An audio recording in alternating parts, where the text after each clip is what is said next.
One of my favourite fishes of all, this John Dory here. As you can see, the thumbprint from God right on there. So the best way that I'm going to cook this is just lightly pan-sear it, a little bit of salt and pepper, tiny bit of lime juice, and I'm going to put that on an Israeli couscous salad with some pumpkin. So first thing I'm going to do is score the fish. Just going to lubricate with some oil on both sides and season with some sea salt.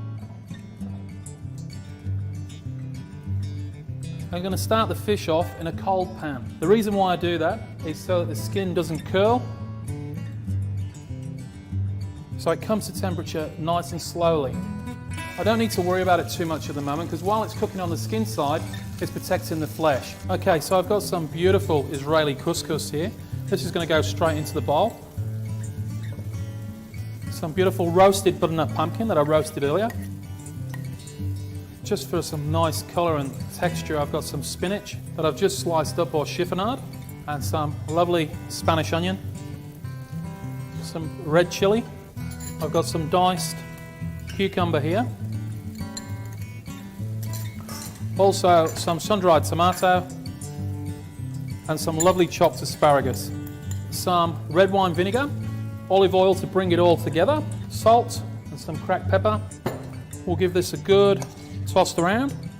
Okay, I better check the fish. We'll see how we're going. Oh, nice and crispy skin. So I'm just going to leave that now off the heat and it'll carry on cooking the fish, the residual heat in the pan. And I'm going to get back to the salad. I'm going to put a salad ring there.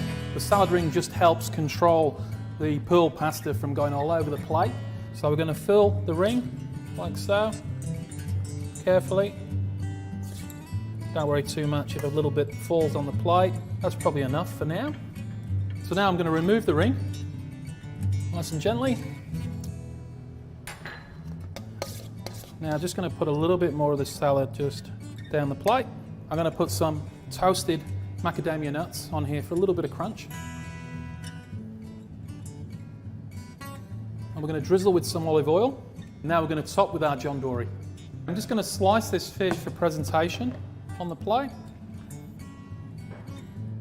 And I'm just going to drizzle a little bit of this red wine vinegar on top of the fish.